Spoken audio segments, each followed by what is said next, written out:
who is really doing his best. He's one of those whom really, when you watch, you think he has really improved from ever since this technical team actually came on board. I think I've seen the best of Alfred Leko, but I would love to also see him do that tomorrow. Esero will have to again prove a point if given opportunity. But I also would like to see Rashid Kawawa, because he has been effective. Each time he's on the pitch, he's a young player. He really wants to get something in the game. He really wants to prove a point. And I would love to see such players being given opportunities. So this game today is going to be for us to prove a lot about the capabilities or abilities of the technical team and also of the players. Arua Hill has started on a high note. We want to see them pick up, especially them playing the second game from home. At Barifa, we want to see something coming up, and well aware that their opponents are not an easy club that they're just going to think the points will really come easily. Toha will not be playing in the game. Maybe Ibrahim Faizo.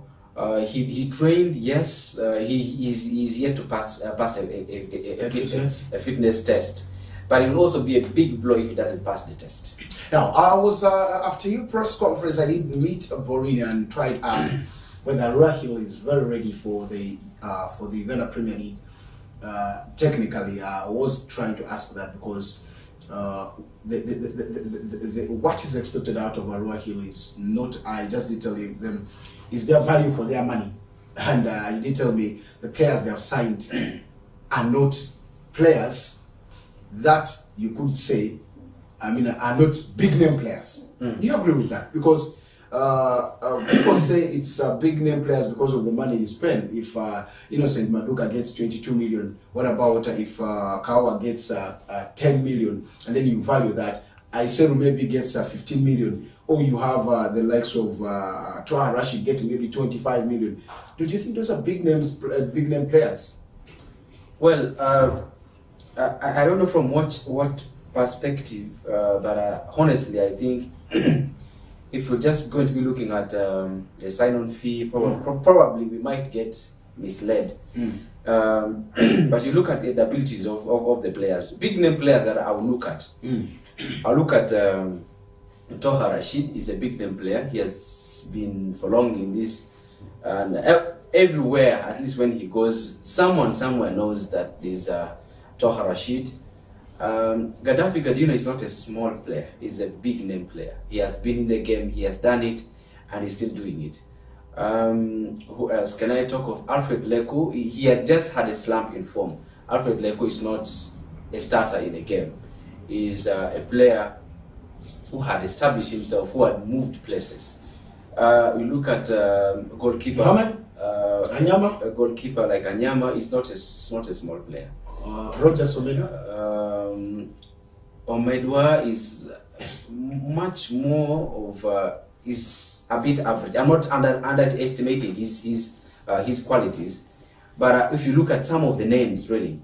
But honestly speaking, I think those are some of the few I would honestly, as Oscar pick, that those are big name players. Now, according to their performance, do you see value for their money? Well, 3 games though. Well, you can see the style of play. What they're displaying. A player's performance is dependent upon some factors. One is physical fitness. 2, his adaptability into the style of play or demands of the game. 3, how he is being used, whether he's being played out of position or in position. And then the other thing would be the other playing factor. Is he psychologically ready, or is he actually ready for a game? There are some players who are just played because they are needed in the game, but literally they are not ready. But when you look at these, the last 3 games that Roy Hill have played, these players, I think they have tried to their level best. they are actually dropping from where they started. They in there talk about today the return of Stephen Dezo Mukwala, who is of course back into the team. That means you have around three attackers. It's a fresh legs into this game. Don't you think this will also be a favor over URA Football Club? Though a game is a game. This game is a game, and I honestly, that is very, very composed in the midfield. I think that's where the challenge is going to be for Arua Hill. But I would fancy Arua Hill could actually draft in Gaddafi Wahab Gadino today.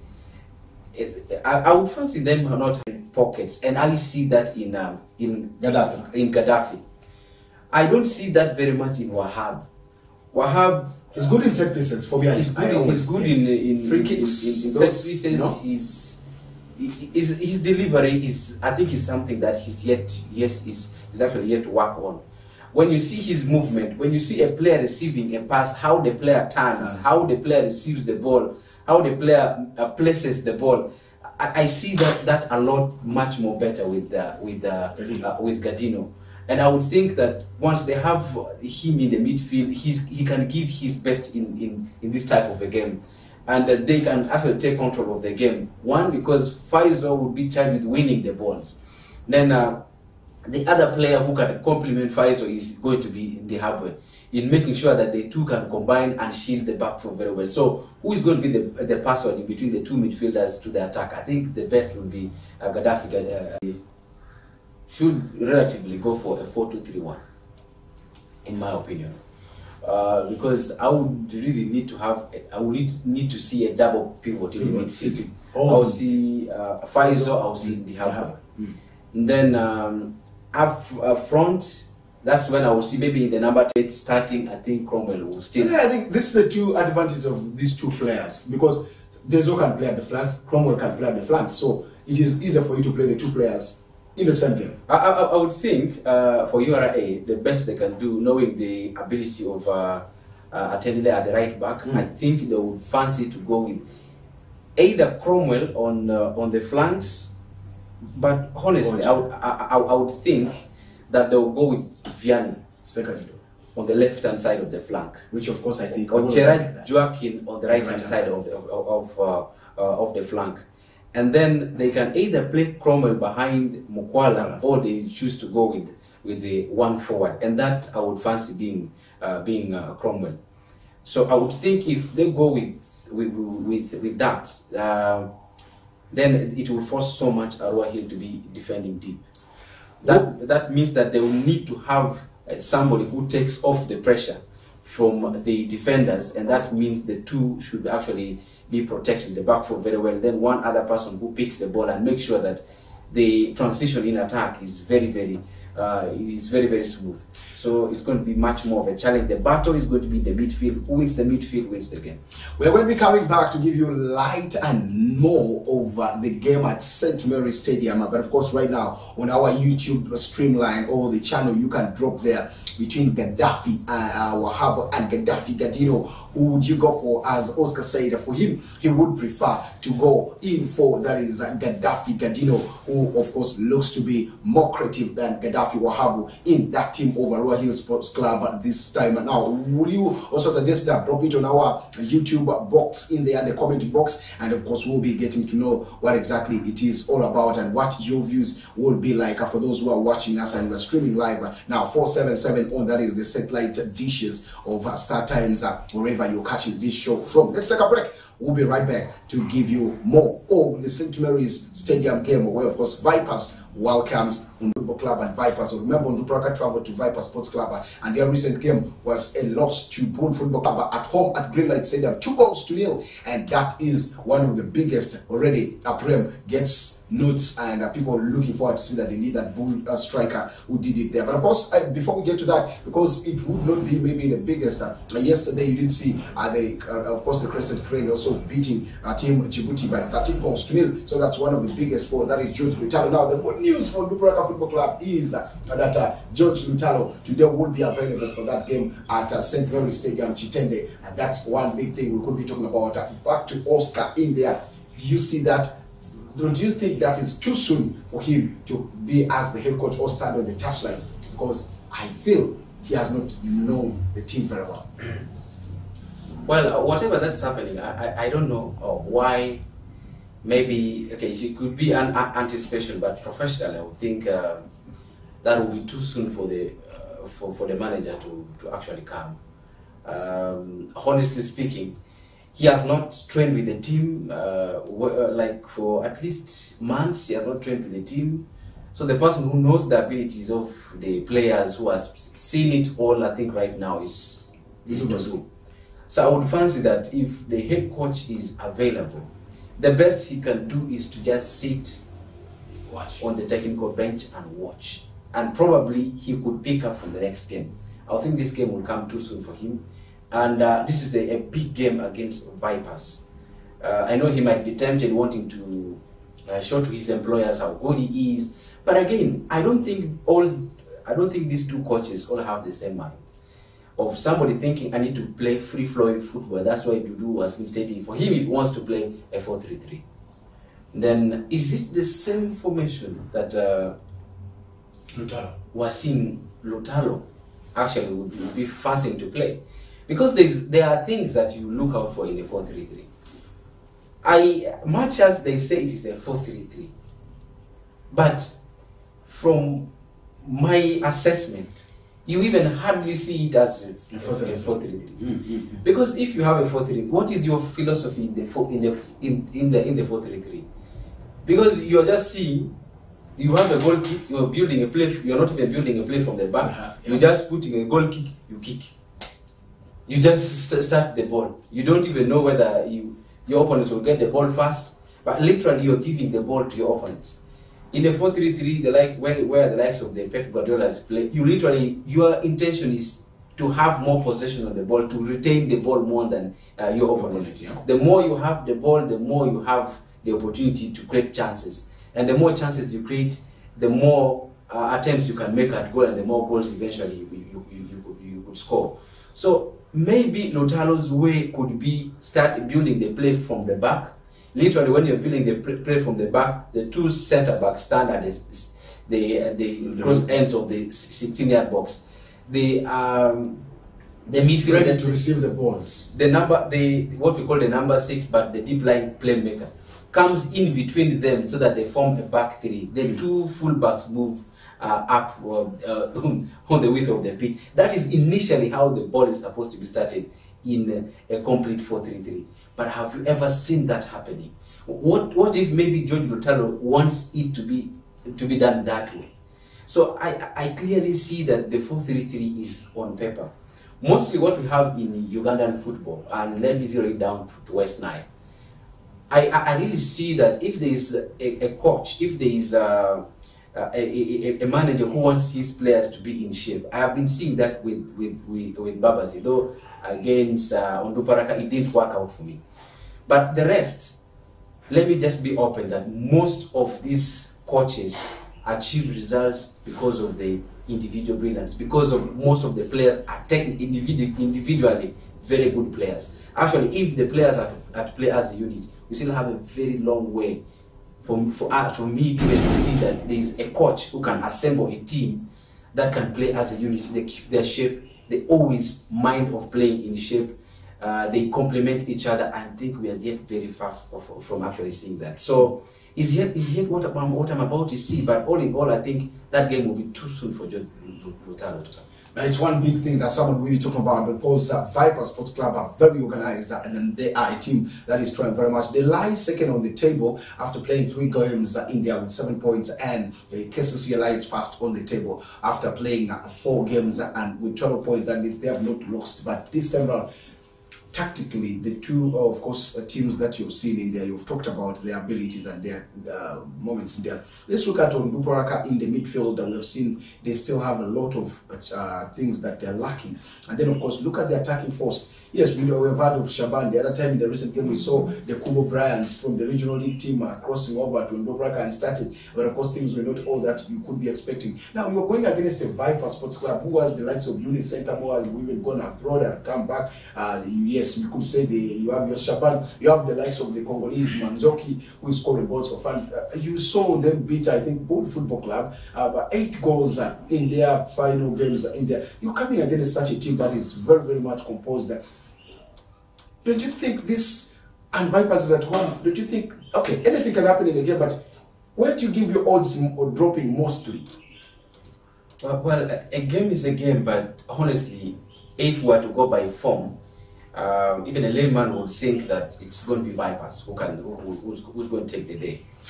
One other factor that I see critically for me is the fact that they're going to be playing on an artificial turf.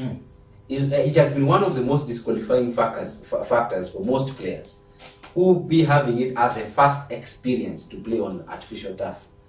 If you talk of experience in Onduparaka's team, players who have been somewhere and maybe played in better facilities, apart from Shaban, who else would you think of? Of course, nobody. So maybe Gibson playing for South Sudan national team. But honestly, let me get to midfield. I think not enough time is being given to a player like Gibson to even first of all develop, or I see him much more of a better holding midfielder if he's being worked on, if he's being given the techniques, if he's being trained very well to how to babysit. He's not a very rough kind of holding midfielder. He's not so very aggressive, but again, he's calm on the ball. He just needs to work on his passing ability, his ball winning ability, his ball retention. I think those are some of the things that he needs to actually be taught. The question comes, is this being done enough? We have always said that if you want to see or to know that a coach is good, go to his training grounds and try to assess what types of drills he's giving his players. But I think in this game, Vipers on paper has the nod over Onduparaka. If you're judging from if Onduparaka can just go there to fight, just like the way they fought against Arua Hill, but again they went back home, they lost the game to Bull, 2-0, it's still something worrying. But the game is always a game, you don't need to rule anybody out. Against Express? Police? Yes. Yes, Waswa Bossa and Abdallah Mubiru have played themselves on several occasions, but what I don't understand about Abdallah Mubiru this time around is, I mean, this kind of start, I didn't expect. I expected Police to have started on a front foot, maybe probably on a winning note, to have them at least go somewhere. Because this is an institution that has been there for a very long time. They are not a team that is going to be giving players yet a lot of money, I know, but at least players will not go home hungry. So I expected in their type of recruitment, they should have gone for at least some qualities. Today, what in my opinion, I rate it as a must-win for Abdallah Mubiru. Because if he loses this game, I think out of the 4 games he has played, he has only managed a draw, and the 3 have been losses. So I would love to see Abdallah Mubiru win this game today. It has to be a must-win for him. Alex Isabili, one of the best tacticians you could talk about, goes against Hussein Balangu. That of course, in fact, Balangu goes to Bull. That game will be live on TV right there. Now, that's one of the biggest games. The two tactically, how do you rate them? Balangu and Isabili of Bull Football Club. Isabili has been in the game for some time, except Balangu. I think in Ugandan football at the top tier, in the improved start times. Time, I think this is his first season in the top flight, and relatively he has been doing well. He's at number 3, Mbarara. Yes, relatively he's actually doing well, and picking up from that very point, I think Isabili should be having a very good motivation now that he picked a vital away 3 points. Then going home should be a good hunting ground for him again to retain 3 points. But again, Hussein Balangu has to prove everyone. He did it against Arua Hill. I would love to see him also again do it away. One of the most challenging things for coaches has been, even for the players, have been to have the right mentality to win games away from home and consistently away from home. I've only been seeing that, honestly, by the way. if there's any coach that I will live to remember, I will live to praise, I think it's Mike Mutebi. Mike Mutebi trained his boys very well. I think even by the nature of his training, he had a UEFA Pro license. That means Mike Mutebi is even qualified to coach in Europe. He had his training in Netherlands. So he has had a series of training. So he knows how to assemble boys, how to make a team win consistently. I think he has done that, and I think I will need to see our coaches as well following the same footsteps. That when I win a game at home, I need to also show that away, and I need to do that consistently if I'm to be that top-notch coach. Now it's going to be an affair of the two coaches who have got their wins. They're going to these games when they are very motivated, and that's where we want to see how these two coaches do their things. Now it's another big time as we take a break. We'll be coming back to give you more of the international stories. Where, of course, Nuno Espirito Santo has been sacked by, of course, Tottenham Hotspurs, and we did say some time back. Yesterday, we talked about Nuno, and we did also say Danny Levy is not that man you'll always joke with his money. We take a break. We'll be coming back for the international stories.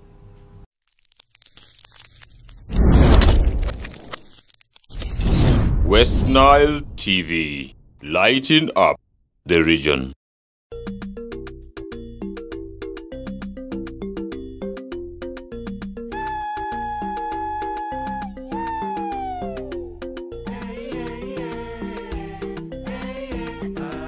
I want to say, did you see that coming? Because you had already said that you saw it coming. Well, from the very day that Spurs appointed Nuno Espirito Santos, I started having questions in my mind. In fact, I doubted him and Patrick Vieira first, and then there was this coach of Watford before. Actually, those are the three that I had, but I was sure that with the level of ambitions and where Tottenham Hotspurs were placed, I didn't see Nuno Espirito Santos staying for a very long time at Tottenham Hotspurs. One, I kept mentioning how he decided shifting the style of play that he has not practiced, that he doesn't believe in, thinking that the quality of the players there can help him achieve it. That is always wrong. As a coach, you should not be tempted to change your philosophy or your style of play to suit certain players. Instead, the players should be willing to adapt to your style of play, because that is what you believe in, that is what you believe works for you. And it could be your identity anyway. Yes, so his 3-4-3 and 3-5-2 was his best. And also he had the qualities of the players who could actually play in the back three. So he actually kept on one, because you have Dyer in the team, you have the likes of Davinson Sanchez in the team. I mean, all those who can actually play. Then the other thing that made me start to doubt him was how he let go of Serge Aurier. Serge Aurier would have been a perfect player in that back three, to play that wing back role. Yes, I know the likes of Sergio Rallion were in that team, but another player that I didn't fancy playing well in that team was Emerson Royal. Not really. I was not a fan of Emerson Royal. Instead of playing Emerson Royal, I would rather go and recall Kyle Walker-Peters from Southampton back to the team, because he plays that better than Emerson Royal for me. Now, I saw that in the midfield. If you are to go with the with the pivot, or with the two midfielders, you have options in the midfield. You have the likes of Skype in that midfield. You have the likes of Giovanni Lo Celso, the likes of Tanguy Ndombele, even the Dyer himself can be shifted to play in the midfield. You have the likes of Steven Bergwijn in the midfield. You have now up front you have Lucas Moura, you have Harry Kane, you have Son Heung-min. He had all the qualities to just shift that shape to a back three. So, but he chose to go with the formations that he was not familiar with. His win against Manchester City was a complete fluke. I did actually celebrate it. It was a complete fluke for me. Because how do you win against Manchester City and you lose against Arsenal? And Arsenal by then was really struggling. By September, Arsenal was really struggling. Then you come and lose a game against Arsenal. You start having flukes. You come and lose the game against Crystal Palace, and you expect me to really praise you. So honestly, I thought that wasn't a good gesture for me from Daniel Levy. Daniel Levy has stayed at Tottenham as a chairman for a very long time. Me as a fan, I'm equally very tired. I would like to see something better. By the time they went to the Champions League final, the ambitions of Tottenham Hotspur stayed. In fact, let me say, the moment they appointed Harry Redknapp, Harry Redknapp took them up to the quarterfinals. I remember they lost to AC Milan. From there, the ambitions of Spurs actually changed. They knew that there could be a team that would consistently play in Europe and they could actually go far.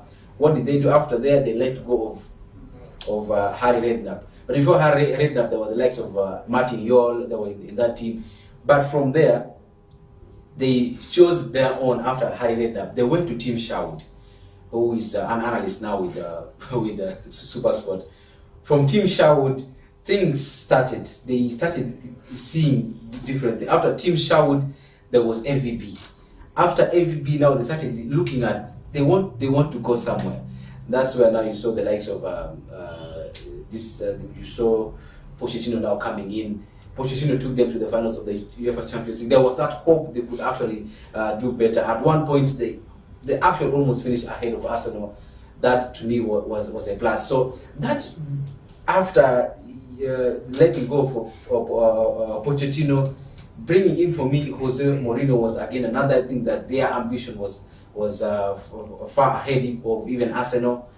And then after there, I think they became at crossroads. Sacking Jose Mourinho, I think one was in a hurry. Two, the replacement they brought could not match the qualities of Jose Mourinho. You can't tell me you're bringing Espirito Santos, who has not won anything, but because he was just giving tough times for giant teams, you think you could actually be, you could gamble with him, just like United gambled with Moyes, bringing Moyes to United. So I thought the problem at Spurs was Daniel Levy, in how Daniel Levy pointed Santos. They should have pushed for Mauricio Pochettino, or perhaps would have gone for Conte way before even thinking of bringing Santos for me. So honestly, right now, the question is Conte the best person, or who could be the direct replacement to come and give Levy's expectation that is high? Yeah. It's a very tricky thing for me. One, how much in budget does Tottenham have to think of bringing Conte? Because yes, you might have a strike, but are you sure that Conte would think of using the likes of the Hurricanes, the Lucas Moura for now? I know if there's any one player who can be flexible in any way, can be Son Heung-min, but not to play him as a wing back, because you will completely not be getting the best out of him. But in the front two, yes, for now you can use them, win trophies. So I think it will be with the level of ambition. But now, if you look at the Tottenham Hotspur's team now and with the level of players they have, I think the best coach for Tottenham Hotspurs is a coach who is yet out of coaching, but I know of his abilities. That is Jurgen Klinsmann, the former Bayern Munich coach, the former USA national team coach, and the former coach of the Germany national team.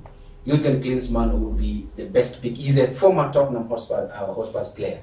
So Jurgen Klinsmann, with the type of players that they have at Tottenham now, I think with the person they can go for, maybe till the end of the season, if they want, or the person if they want to rebuild Tottenham Hotspur the way Mauricio Pochettino did, it's Jurgen Klinsmann.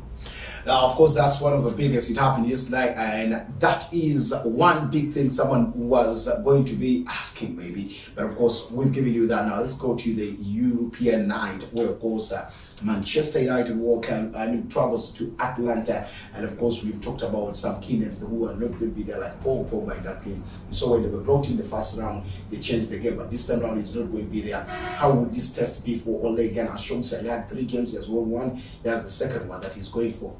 The issue would be: is he going to still stick to the back 3?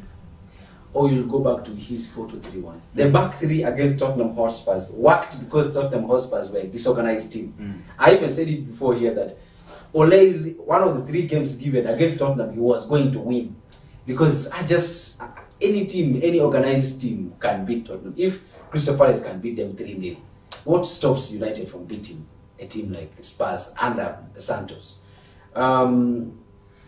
To me, I think yes, United will have a great game. I think this is the point for Ole Gunnar Solskjaer, also to start challenging the likes of Donny van de Beek. If they to be giving them opportunities, this is the time not only to be sticking with them with the same players. There's one thing that is very bad with Ole's first team players. Some of them are complacent. The likes of Paul Pogba. At one point, you find as if they're just having a bit of fun, complacency. That satisfaction that already I have reached somewhere. Complacency is very very bad. So I think the tinkering in the team should be on a merit where you want to challenge a player. You want results. You just don't want a player because of his name. You want the results. Donny van de Beek can play that game in that midfield. I'm not seeing the best from the likes of Jadon Sancho. I would not even be tempted to be using him consistently. I want results. I don't want to give you playing time for you to waste. I want players who can come on the pitch and deliver for me. If you can't deliver, it is your problem, it's not my problem. So I think this game today is going to be a challenging one, knowing that he's actually on the verge of also getting sacked, so he needs to win this game. This game will be a do or die for him, and also knowing that the game against Manchester City is forthcoming. So Ole Gunnar Solskjaer is still in a very tight situation that every game for him is like a final. Do you see him going to have some tinkering in that team? Because probably if you look at the previous game, how he's coming here, do you see him rest some of the players for the Manchester City game? No. You're playing the Champions League. You've not yet qualified. I don't fancy him resting some players because you want to go and beat Man City. Both of these games are equally very very big games. So I expect him to go all guns out. Maybe what he can do after maybe getting a scoreline of 2 or 3, you can remove some players because you know that you want to keep them safe for the next game. You would like to come into the big game like a game against Manchester City with all your guns out. You have to have Cristiano Ronaldo. You need to have Bruno Fernandes. You need to have the likes of Marcus Rashford. You need to have the likes of Lingard. All the other big names in that very game. But also, it is very wise for a coach. Sometimes in games that people anticipate that's going to be very big, it's good to go with the players who you'll come with into the game and people look at you as underdogs. They will always perform. I think if you give a chance to a player like players like Marcus Rashford will perform. Players like Jesse Lingard will always perform because he wants to play in the next game. So I would think in one way or the other he might also be forced to look at it that way. But again, the game is a big one. But his last game was, of course, lost to them in there. But of course, in the UEFA Champions League, they've been very good. They're going against the Benfica side, and Benfica travels to Munich, and that's where the game is going to be in there. And we see Robert Lewandowski again come on card to score more goals because first half ending a 4 for them in the other game, in the league game, was one of the disappointing moment in there. Someone said maybe they had the betting, but of course it happened. Trust me, the difference in the Bayern team, to me, is not the players. The difference is the coach. One of the best coaches you'd think of. Actually, right now, I think if there's anywhere you can get good coaches, is in Germany. Is in German Bundesliga.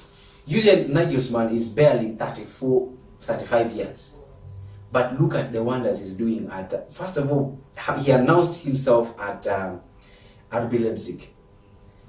At RB Leipzig, I thought that was where he had his best. But you know, in Germany, the difference is that when you are able to build a team that have very good players, the next season you may not easily retain them because of the pressure from big sides like Bayern Munich. They will always want to go and buy there, and the players will not resist temptations of coming to play for big teams like Bayern Munich.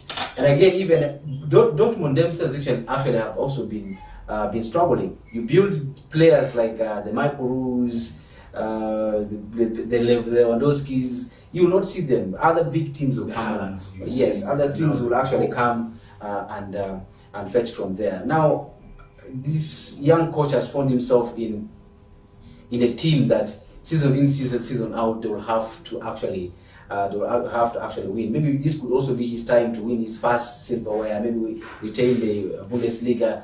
Perhaps also go to the Champions League final. I would have to see. His team has the qualities. They have both the experience and they have the young players. They are performing, but individually, you also have the players like Musiala, who is doing well. We also have the likes of Gnabry, who are actually doing well in that very team. So it's way much a balanced team for me. And to me, also still, I feel the difference is the coach. He knows how to use the players like Thomas Muller very, very well. And the likes of Leroy Sané, he's getting the best out of them. Honestly, he's one of the coaches I follow, I look up to. He has the attributes like that of Pochettino. He's not only stuck to one style. His style of play and approach depends on his opponents. He can choose to go with the back three if he wants. He can choose to go with a back four. He can choose to go with the 3-4-3, depending on how the strength of his opponents are. And that's how a coach is supposed to be. As versatile players like Kimmich, who of course Kimmich has been one of the biggest. But of course, Group E has Bayern Munich against Benfica today, and then Kiev against Barcelona. All those games will be at 11. Atlanta against Manchester United, Group F at 11, and then Villarreal at Group F with Young Boys at 11.